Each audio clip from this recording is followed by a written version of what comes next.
of my brother's turtles, Percy and Sheldon.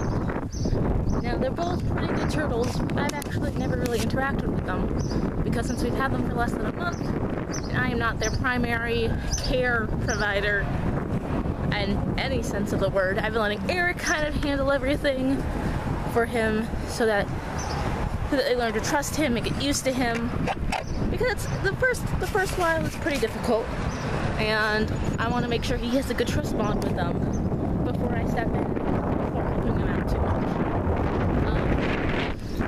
The problem is for this to actually pick both of the turtles up and just place them in the tank, and then turn the tank back on because he had to go to school, and I told him I could cover it. It's not a big deal. And I'm happy to do it.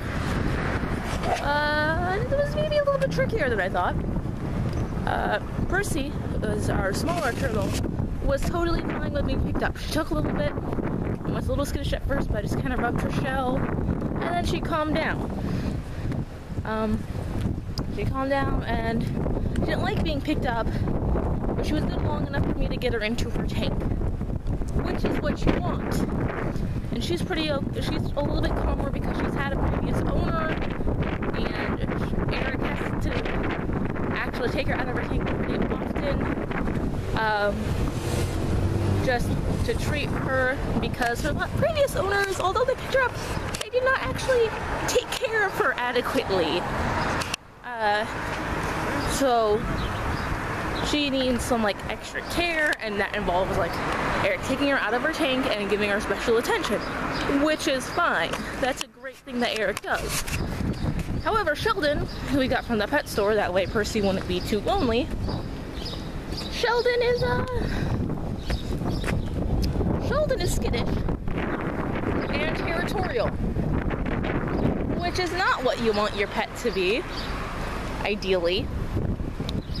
Sheldon did not let me get near him, so I eventually had to take a smaller container, just kind of let him swim in there, and then very slowly and gently get him to his tank until so he could climb out of the small container on his own, because that was the only way this was going to get done. It took over 45 minutes for me to do a task that takes Eric 5 minutes. So yeah. I think I'm just gonna start sitting near their tank, which is in Eric's room, but I don't think he'll mind, since our rooms are right next to each other. There's not even a hallway separating us, it's just my door. But, so in the attic, I don't think Eric will mind if I start to hang out in his much cooler, and I mean that by temperature, much cooler room as summer approaches, and just for the turtles to get used to me. Because I like them, and I want to be helpful to Eric, and also I think he's going away for a while this summer again, so I kind of need the turtles to be used to me before he leaves. Do you guys ever think that maybe your polling place is biased? Because I'm feeling that. I'm pretty hardcore feeling that. Because all the signs around here are Republican, and I walk, and I know where I have one station where I went to see a couple of the other ones, and they are also all only have Republican candidates. I live in a pretty closely packed community, so it's not too hard. It's 2 blocks to the next polling place, really.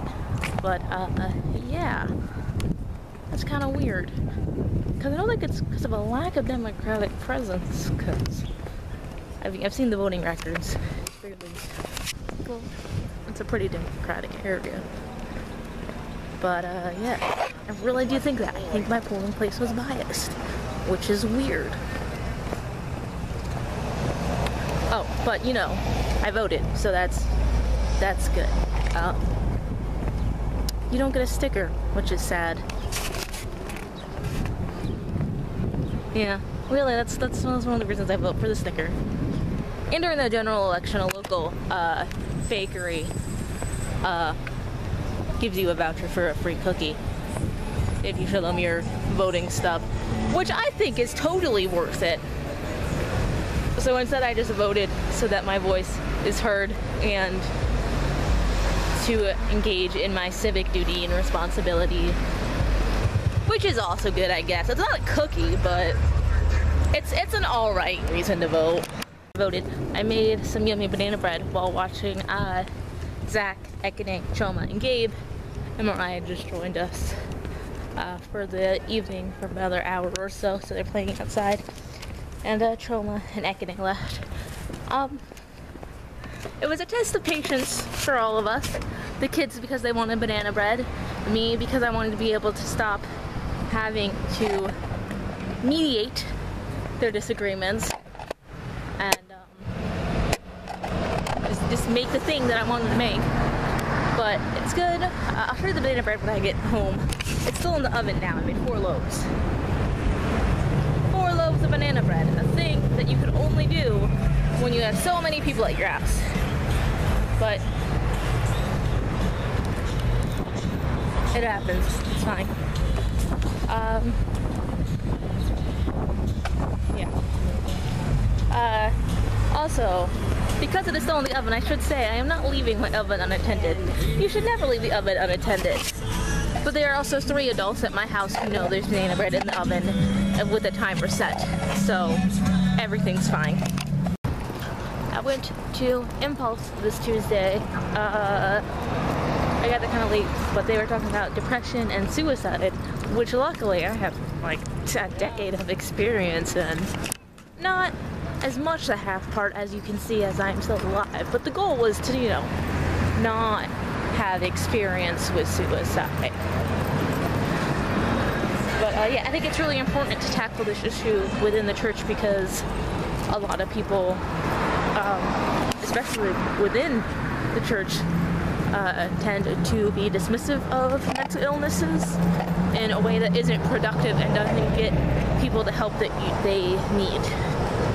So I think it's really important to talk about this, and especially talk about this with the teenagers at the church who are going through a lot of stuff and probably will continue to go through things for the rest of their lives, honestly. And it's important that they learn how to deal with it in a healthy way and how to seek help. So I'm really glad that I could help provide that. Okay, so I know I literally just filmed like 2 blocks ago, but in that time I ran into some of the most delightful people. Her friend Lakin and her boyfriend Jeremy and little brother Jake. These actually I'm pretty much friends with all of them because of their relations to Lakin, but I just love them all so much. And it was such a delight to see them. Jeremy goes to school like about, I don't know, an hour, less than an hour, like 45, 30 minutes away. So he comes back every so often just to hang out. And Drake still lives 2 blocks away from me because he's a junior in high school. Not even 2 blocks, he lives a block away from me. Just the next street over, but Lakin goes to school all the way in West Virginia. And I miss her. She was just one of my best friends for so long, but she came back just to vote and exercise her civil duty because she missed the deadline for absentee ballots most likely, but just to do that, just to vote. So proud of her. And they did a few writing candidates, you know, because they didn't like who was being offered, so they did like the Flying Spaghetti Monster or Mary Poppins and other such silly nonsense things. Just because, you know, when you don't like the candidates, you can do that.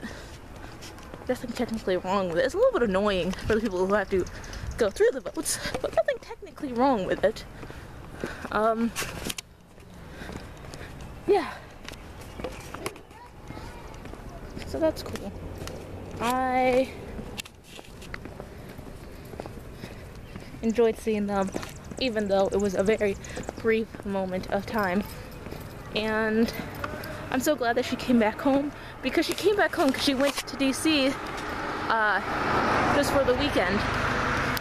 And on the bus ride back to school, she noticed that somebody had unironically bought a Make America Great Again hat, and she needed to make sure her vote counted and mattered. And I could see that. Like, hateful people, they tend to bring out the good in other people. And Lakin is one of the best and kindest and this wonderful people I know. She is like a little light. I think her soul is actually encapsulated by the sun itself. But she is the kindest of people, and a hatred, just someone who was full of hatred, brought her back home